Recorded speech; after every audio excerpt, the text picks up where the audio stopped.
Hello, everybody, and welcome to another episode of the podcast. I have with me a very special guest, Beth Deacon. How are you, Beth?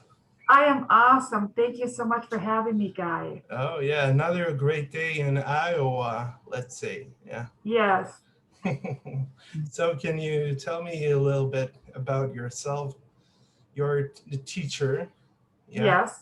I've been teaching for approximately 30 years now, and I started my teaching career in the state of Michigan where I grew up.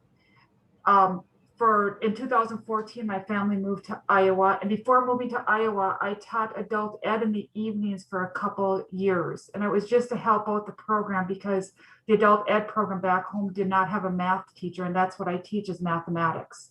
So in doing so, even though I taught public school during the day, every evening from 3:30 to 6, I'd go teach adult ed, and it was one of the most rewarding experiences. I taught people from the ages of 18 to 70.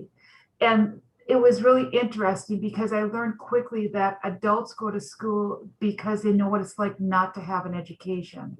Mm. Kids seem to go to school because they're told they have to. There was so much gratitude. And my students worked so hard. I had students that had been addicted to drugs that were trying to turn their lives around. Some came from the jail to go to school, and some just never had an opportunity to get an education, and now they wanted one. So it was a really nice experience. So when we moved to Iowa, I thought, what if I took a step away from teaching public education for a few years and worked in corrections or some other adult program. So I started looking for jobs and I found the job at the maximum security prison. And that's where I worked for 3 years. And So, it was one of the most rewarding experiences. yeah, so what were you teaching? What's the profession? Well, when I taught at the prison, the men were getting their GEDs. So I taught math, writing, and social studies. And then I also had labs where the men would come and learn about science. So it was a new Wow. experience for me because for all my Mm, life, I taught mathematics my whole career. wow. That's great. You seem like a mathematician. Yeah. Well, thank you. I Yeah. hope that's a compliment. I don't know. Maybe it is. Maybe it's just an observation. Let's say. Yeah. I I think. think I'm kind of different when I teach because I'm very laid back. I like to have a lot of discussions in my classroom. Like if you were to walk into my public class, my high school classroom, you'd hear music playing and I'd be singing or dancing with the kids. And sometimes I'll notice the kids having a bad day, so I'll teach from the desk next to them and try to make them feel a little better. I like to sometimes I'll walk in class and just put a chair in the front of the room and say, let's have a discussion about math. So I try to mix it up a lot. And what I did in high school, I did the same thing when I taught adult ed. Mm. So it wasn't like when I walked in the prison, I had to change my process. It was pretty much the same teaching methods that I used in high school. Yeah, because I know from personal experience that my teaching, my teacher, my math teacher had no expectations for me, and I barely got maybe 3 units in math, and then not nothing fancier. And he was he was strict uh, the Soviets, Soviet background, shall we say. And he was very strict, but he was a good and hearted person and a lovely conversationalist, let's say. He used to smoke outside, so in the premises of the school, of course, he wouldn't go outside, but so how do you think that teachers should be a source of inspiration, or they should just uh, gargle up the information and have people gargle it back I to want them? when I first started teaching almost 30 years ago, my attitude was I was a teacher and the students didn't have to like me. They just had to come to class and learn from me. My view on education has changed so much. I learned so much over the years. Teaching subject area is, I believe, the easiest part of a teacher's job. Knocking down those walls and building that rapport with the students Mm. is what it needs to come first, because once you build that rapport kids respond to that. And what I mean by that is I want my students to walk in the classroom and have smiles on their faces. And I don't want them looking at the clock during the day, during the hour to see when class is over. I want them to feel comfortable going up to the board. And I just want them to feel comfortable being part of the discussion or coming after school for extra help. I work really hard on building that rapport with my students. And I truly believe once you build that rapport, teaching is easy. So that's my number one goal always when I start a new school year, is to work on building the rapport with my students. Yeah, that's great. That's wonderful. And that's what's lacking in the education systems all around the globe, essentially, because there is no emphasis on education, because education seems to be something that you should strive for, but it can't be just a factory. It can't be a factory attitude towards teaching and education, because I became a teacher. I'm a English teacher and an arts teacher. I got my certificates and now I'm starting to work in schools. And That's awesome. yeah, thank you. And the high school level, let's say.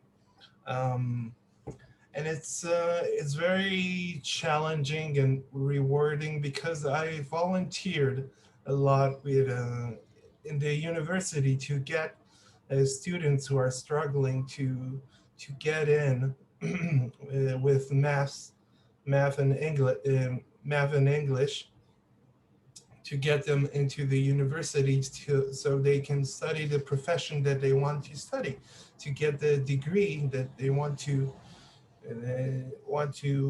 do, to accomplish, and to get the job, and to have the life for themselves that they should and deserve to have. So I volunteer there. How do you feel about working in a prison? Does it feel like some kind of a volunteer work? Is it more? I I think that, a lot of people would ask me, how could you teach in a prison, maximum security, where you have the worst of the worst? First Yes. of all, I never, ever went back and looked at what my students did. I could have looked them all up and saw why they were in prison, but I didn't. And most of the students I worked with were lifers. I was more interested in how long they were going to be there, because that told me how much time I had to help them reach their goals. But I never, ever looked at my students as anything other than students. And I think that that was really important. When they walked through door 7 and into my classroom, they became students. And I treated them with the utmost respect, which was expected from the Department of Corrections, to always be fair, firm, and consistent. And I made sure I did so. So I like when I first came here, a lot of my friends would ask me, "Are you crazy to go teach in a maximum security prison?" And I said, listen to the news. How many shootings have you heard of in public school settings? And then think about how many shootings you've heard of in classrooms in a prison. I've never heard of any.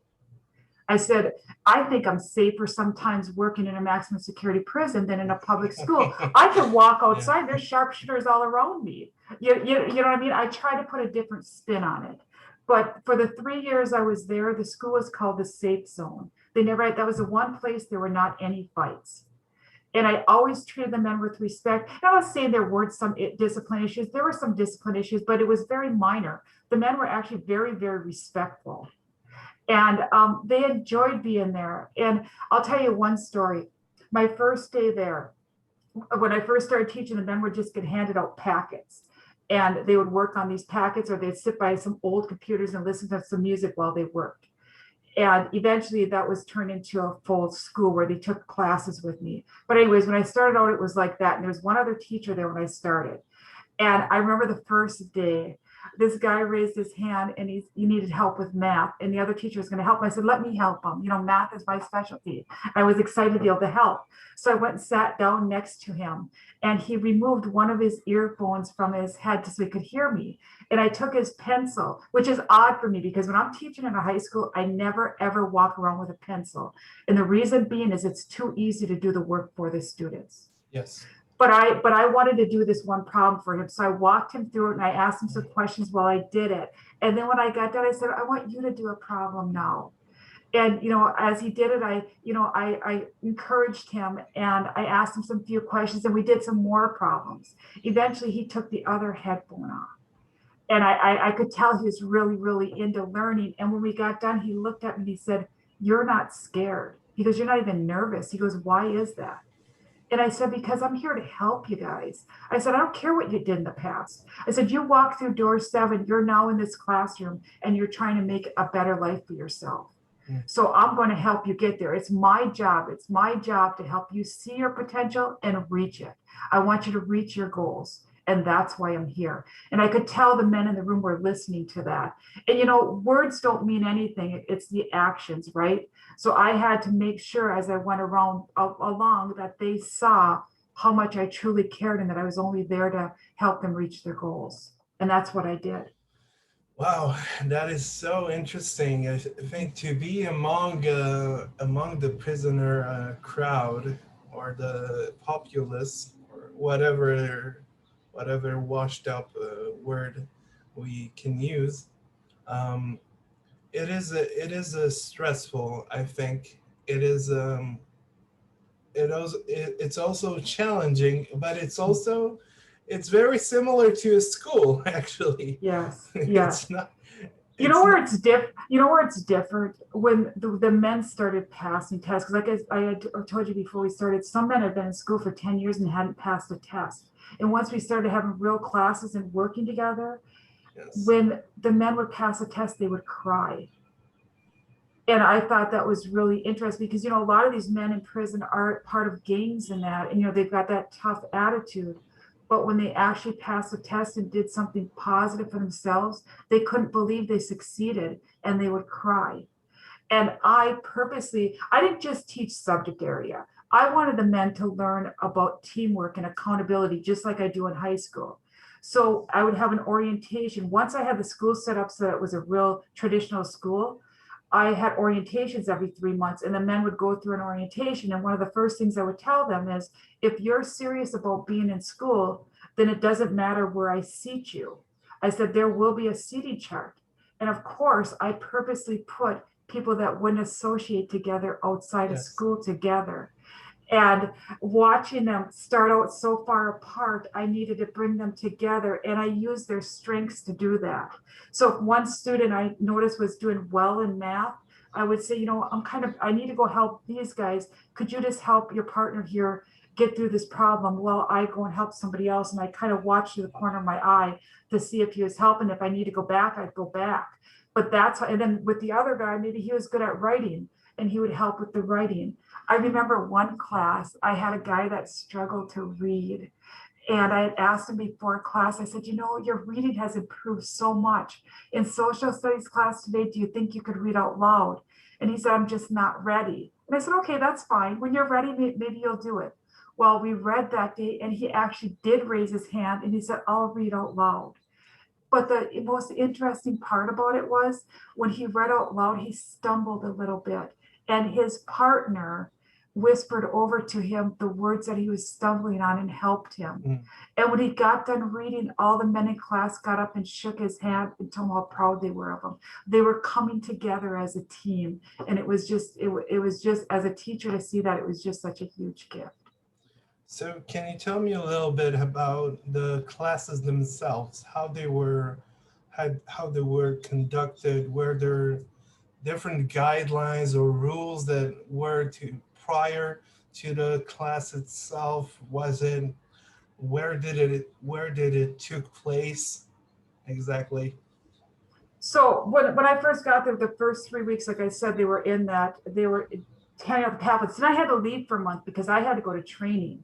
I had to learn self-defense. I had to learn about gang stuff. I had to Wow. learn about contraband. Wow. I had to learn how to shackle people. I had to learn how to shake down a cell. I mean, I had to go through all of that. Damn. Because you never know if I'm in a classroom and an officer gets taken down, I'm the only one there. Yeah. I mean, I have to be able to defend myself and help that person.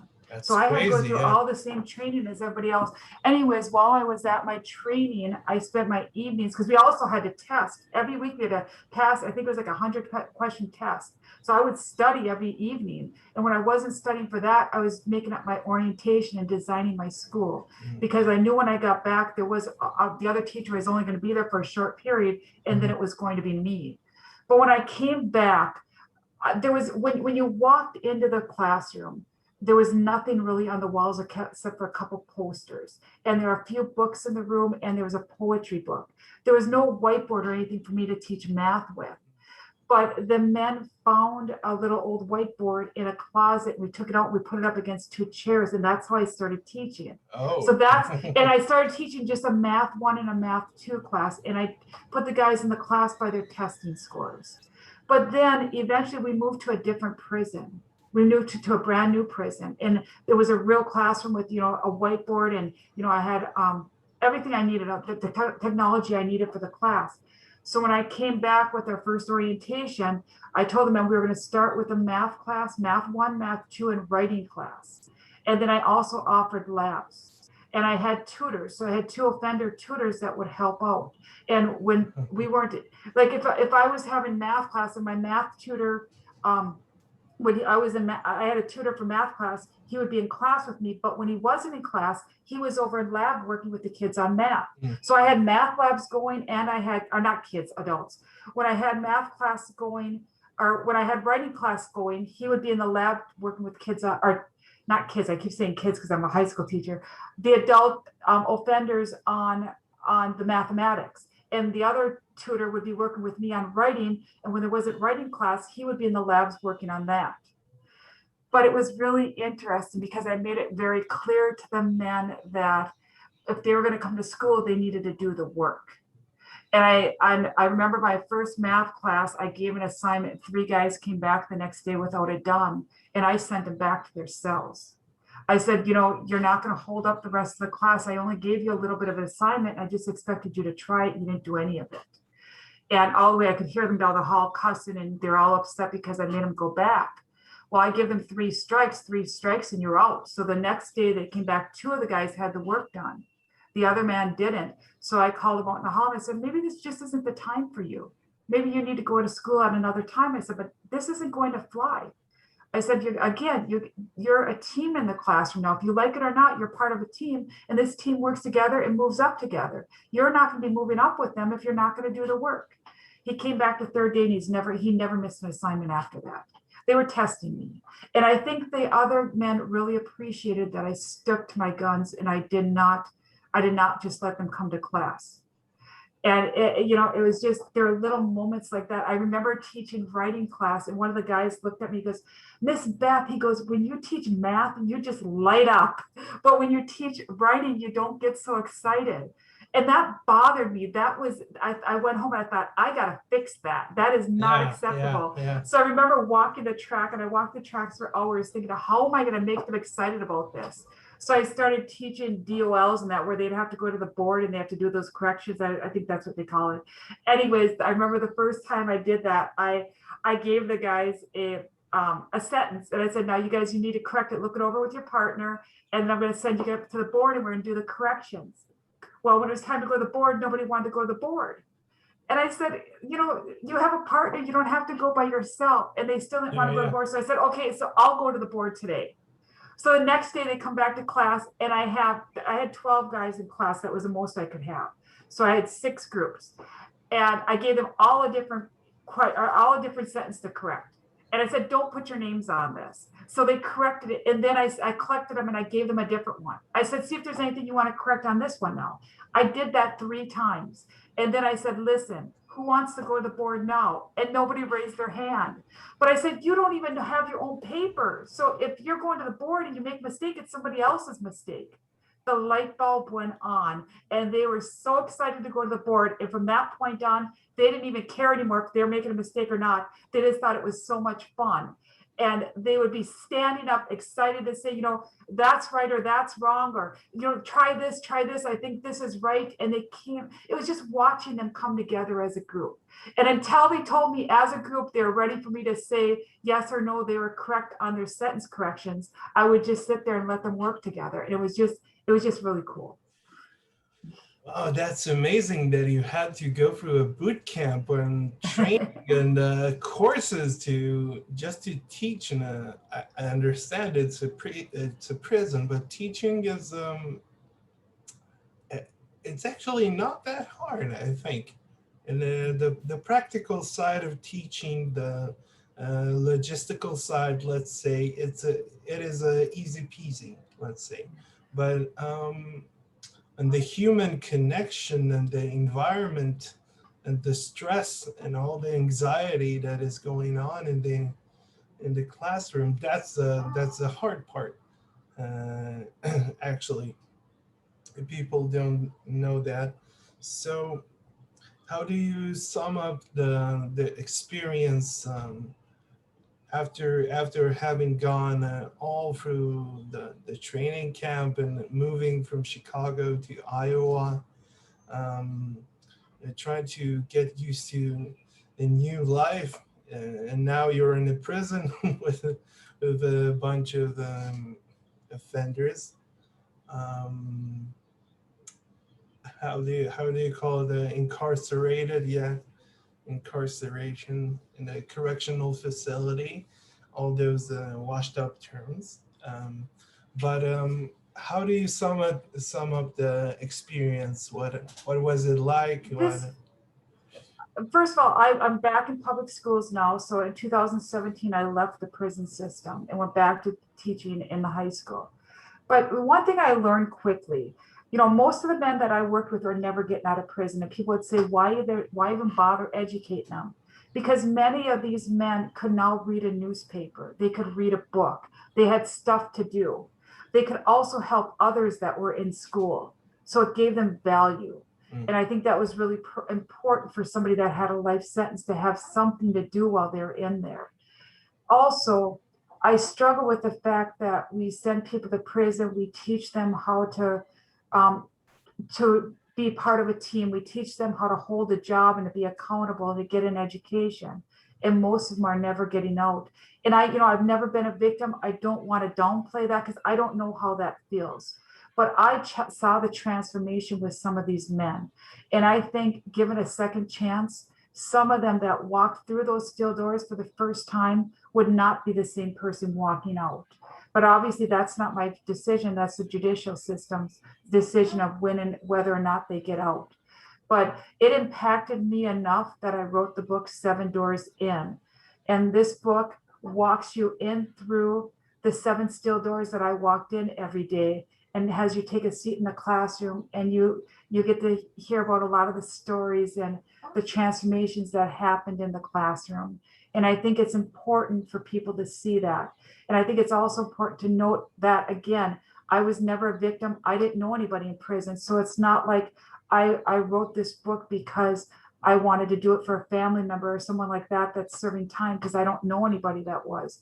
I just know what I saw and what I learned behind door 7, and I wanted to share it with the world. And actually, it has been optioned by a film director by the name of Terrence Gordon, to be made into a feature film. Wow. Yes, Wow. so it's going to be in the feature film will be inspired by the book, which will give them a little bit of creativity. Yeah. Yes. Wow, congratulations. So very exciting times coming up. The screenplay is being written right now. And I just signed a contract with a production company to move forward. So I'm pretty excited about it. Wow, that is awesome. Yes. I'm so excited for you, and I'm excited to see the finished movie, of course, when it comes out. Thank you. I appreciate the support. Yeah. This was a lovely conversation. You are a great person because you have I think the ethical attitude to when it comes to teaching, and the attitude says, or the mantra or whatever, it says that you should be completely objective, scientific. You have to do the work, but you you have to not let your emotions get the better of you when you do the Yes. work. And That's the key. Yeah. I think it's important as teachers that when we walk in that classroom that we don't judge the students. I mean, I never ask teachers, what did you think of the student from the year before? Because I want to make my own impression of that student. I want to see how that student does in my classroom. You know, I'll have students ask me, have you had my brother or sister before? Yes or no, but that doesn't have anything to do with who you are as a person. I would always make that clear to my students. I think it's really important that we not judge, that we take a look at who's before us and help them to reach their goals and just look forward. Yeah. I want to thank you so much. This was a great conversation, and I think we have a we have a nice opening for future conversations. That would be awesome. And I'd love that. I'd love that. to interview you after the movie comes out, and we can talk Awesome. I'd be about happy to. it. I'd be happy to. Yeah. So thank you so much, Beth, and All right. thank you so much for watching. And we'll see you. We'll see you All when right. we see you. Bye. All right. Thanks, Guy. Thank you.